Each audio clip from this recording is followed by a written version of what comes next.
ವಿಸ್ತಾರ ನ್ಯೂಸ್ಗೆ ಸ್ವಾಗತ. ನಾನು ಸುರೇಶ್ ನಾಯ್ಕ್. ಹಾವೇರಿ ಲೋಕಸಭಾ ಕ್ಷೇತ್ರದಿಂದ ಮಾಜಿ ಮುಖ್ಯಮಂತ್ರಿ ಬಸವರಾಜ ಬೊಮ್ಮಾಯಿ ಸಂಸದರಾಗಿ ಆಯ್ಕೆ ಆಗ್ತಾ ಇದ್ದಂತೆ ನಿರೀಕ್ಷೆಯಂತೆ ಶಿಗ್ಗಾಂವಿ ವಿಧಾನಸಭಾ ಕ್ಷೇತ್ರದ ಶಾಸಕ ಸ್ಥಾನಕ್ಕೆ ಬಸವರಾಜ ಬೊಮ್ಮಾಯಿ ಅವರು ರಾಜೀನಾಮೆಯನ್ನು ಸಲ್ಲಿಕೆ ಮಾಡಿದ್ದಾರೆ. ಬಸವರಾಜ ಬೊಮ್ಮಾಯಿಯಿಂದ ಅವರ ರಾಜೀನಾಮೆಯಿಂದ ತೆರವಾಗಿರುವಂಥ ಶಿಗ್ಗಾಂವಿ ಕ್ಷೇತ್ರಕ್ಕೆ ಇದೀಗ ಉಪಚುನಾವಣೆ ನಡೆಯಬೇಕಾಗಿದೆ. ಹಾಗಾಗಿ ಶಿಗ್ಗಾಂವಿ ಕ್ಷೇತ್ರದಲ್ಲಿ ಸಾಕಷ್ಟು ರಾಜಕೀಯ ಚಟುವಟಿಕೆಗಳು ಈಗ ಸಾಕಷ್ಟು ಚುರುಕನ್ನು ಪಡೆದುಕೊಂಡಿರುವಂಥದ್ದು.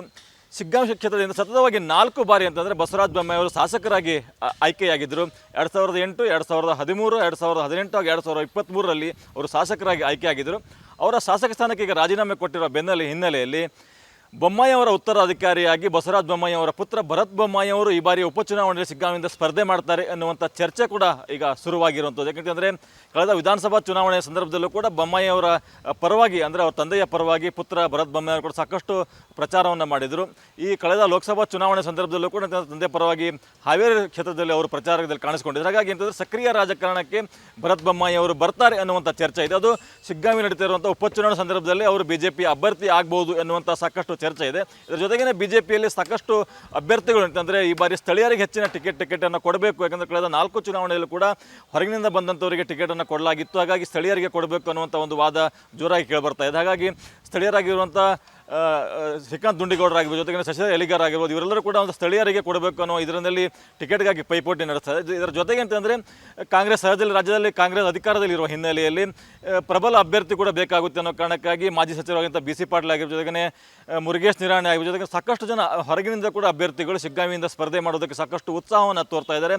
ಅವರ ಹೆಸರು ಕೂಡ ಸಾಕಷ್ಟು ಚರ್ಚೆ ಆಗ್ತಾ ಇದೆ ಒಂದು ಕಡೆ. ಆದರೆ ಮತ್ತೊಂದು ಕಡೆ ಕಾಂಗ್ರೆಸ್ನಲ್ಲಿ ಕೂಡ, ಯಾಕೆಂದರೆ ಕಳೆದ ವಿಧಾನಸಭಾ ಚುನಾವಣೆ ಸಂದರ್ಭದಲ್ಲಿನೇ ಶಿಗ್ಗಾಂವಿ ವಿಧಾನಸಭಾ ಚುನಾವಣೆಗೆ ಸುಮಾರು 20ಕ್ಕೂ ಹೆಚ್ಚು ಆಕಾಂಕ್ಷಿಗಳು ಕಾಂಗ್ರೆಸ್ನಲ್ಲಿ ಟಿಕೆಟ್ಗಾಗಿ ಅರ್ಜಿಯನ್ನು ಸಲ್ಲಿಕೆ ಮಾಡಿದರು. ಈಗ ಅಂತಂದರೆ ಸಹಜವಾಗಿ ರಾಜ್ಯದಲ್ಲಿ ಕಾಂಗ್ರೆಸ್ ಅಧಿಕಾರದಲ್ಲಿ ಇರುವುದರಿಂದ ಕಾಂಗ್ರೆಸ್ನಲ್ಲಿ ಟಿಕೆಟ್ ಆಕಾಂಕ್ಷಿಗಳ ಸಂಖ್ಯೆ ಈಗ 20ಕ್ಕಿಂತ ಹೆಚ್ಚಾಗಿದೆ. ಸಾಕಷ್ಟು ಸಂಖ್ಯೆಯಲ್ಲಿ ಟಿಕೆಟ್ ಬೇಕಂತೇಳಿ ಘಟಾನುಘಟಿಗಳು ಸ್ಥಳೀಯರಾಗಿರೋದ್ರ ಜೊತೆಗೆ ಹೊರಗಿನವರು ಕೂಡ ಸಾಕಷ್ಟು ಪೈಪೋಟಿಯನ್ನು ಮಾಡ್ತಾ ಇರುವಂಥದ್ದು. ಪ್ರಮುಖವಾಗಿ ಇಲ್ಲಿ ಕಾಂಗ್ರೆಸ್ಗೆ ಇರುವಂಥದ್ದು ಮುಸ್ಲಿಮರಿಗೆ ಟಿಕೆಟ್ ಕೊಡಬೇಕಾ ಅಥವಾ ಲಿಂಗಾಯತರಿಗೆ ಕೊಡಬೇಕಾ, ಕುರುಬರಿಗೆ ಕೊಡಬೇಕಾ ಅನ್ನುವಂಥ ಚರ್ಚೆ ಕಾಂಗ್ರೆಸ್ನ ಮುಂದಿರುವಂಥದ್ದು. ಯಾಕಂತಂದರೆ ಕಳೆದ ಸತತ 4 ಬಾರಿ ಕೂಡ ಅಂತಂದರೆ ಶಿಗ್ಗಾಂವಿ ವಿಧಾನಸಭಾ ಕ್ಷೇತ್ರದಿಂದ ಕಾಂಗ್ರೆಸ್ ಇಲ್ಲಿ ಮುಸ್ಲಿಂ ಸಮುದಾಯದವರೆಗೆ ಟಿಕೆಟನ್ನು ಕೊಡ್ತಾ ಬಂದಿತ್ತು. 3 ಬಾರಿ ಅಂತಂದರೆ ಮಾಜಿ ಶಾಸಕ ಅಜ್ಜಂಪೀರ್ ಖಾದ್ರಿಯವನ್ನ ಕಣಕ್ಕಿಳಿಸಿದರೆ ಕಳೆದ ಬಾರಿ ಸಾಕಷ್ಟು ವಿರೋಧ ವ್ಯಕ್ತವಾಗ್ತಾ ಇದ್ದಂತೆ ಅಂತಂದರೆ ಯಾಸಿರ್ ಖಾನ್ ಪಠಾಣ್ ಅವರನ್ನ ಇಲ್ಲಿ ಕೊನೆಯ ಕ್ಷಣದಲ್ಲಿ ಅಂತಂದರೆ ಶಿಗ್ಗಾಂವಿ ಕ್ಷೇತ್ರದ ಅಭ್ಯರ್ಥಿಯನ್ನು ಮಾಡಲಿಕ್ಕೆ ಅಂದರೆ ಭಾಳ ದೊಡ್ಡ ಅಂತರದಲ್ಲಿ ಇಲ್ಲಿ ಕಾಂಗ್ರೆಸ್ಸನ್ನು ಸೋಲನ್ನು ಕಾಣಬೇಕಾಯ್ತು. ಹಾಗಾಗಿ ಅಂತಂದರೆ ಮತ್ತೊಮ್ಮೆ ಇಲ್ಲಿ ಅಂತಂದರೆ ಮುಸ್ಲಿಂ ಸಮುದಾಯಕ್ಕೆ ಟಿಕೆಟನ್ನು ಕೊಡಬೇಕು ಅನ್ನುವಂಥ ಒಂದು ಒತ್ತಡ ಕೂಡ ಈಗ ಕೇಳಿಬರ್ತಾ ಇದೆ. ಹಾಗಾಗಿ ಅಂತಂದರೆ ಮುಸ್ಲಿಂ ಸಮುದಾಯಕ್ಕೆ ಕೊಡೋದಾದರೆ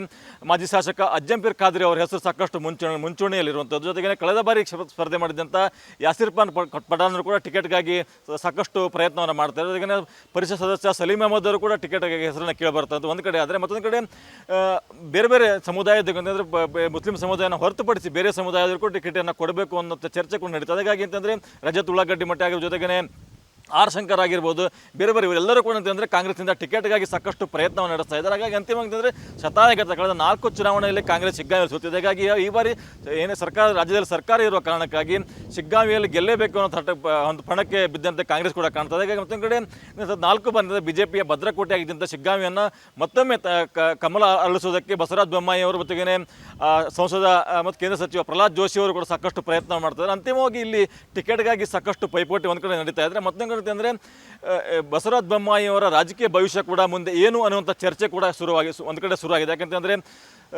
ಕಳೆದ ವಿಧಾನಸಭಾ ಚುನಾವಣೆಯಲ್ಲಿ BJPಗೆ ರಾಜ್ಯದಲ್ಲಿ ಸಾಕಷ್ಟು ಸೋಲಾದ ಬಳಿಕ ಅಂತಂದರೆ ಬಸವರಾಜ ಬೊಮ್ಮಾಯಿ ಅವರು ವಿಪಕ್ಷ ನಾಯಕರಾಗ್ತಾರೆ ಅನ್ನೋ ರೇಸ್ನಲ್ಲಿ ಕೂಡ ಇದ್ದರು. ಆದರೆ ವಿಪಕ್ಷ ನಾಯಕ ಸ್ಥಾನ ಅವ್ರಿಗೆ ಸಿಕ್ಕಿರಲಿಲ್ಲ. ಬಳಿಕ ಅಂದರೆ ಸಂಸದರಾದ ಬಳಿಕ ಅಂತಂದರೆ ಕೇಂದ್ರದಲ್ಲಿ ಸಚಿವರಾಗ್ತಾರೆ.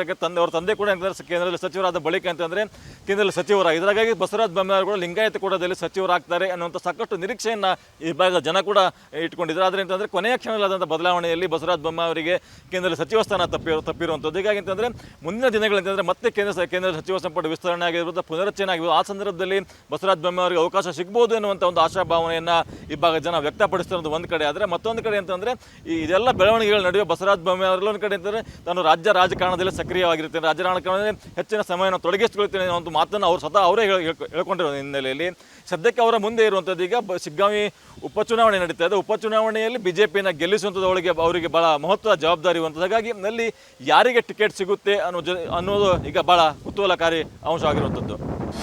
ಅನುಕ್ಷಣದ ಸುದ್ದಿಗಳಿಗಾಗಿ ವಿಸ್ತಾರ ನ್ಯೂಸ್ ಯೂಟ್ಯೂಬ್ ಚಾನೆಲ್ ಸಬ್ಸ್ಕ್ರೈಬ್ ಮಾಡಿ.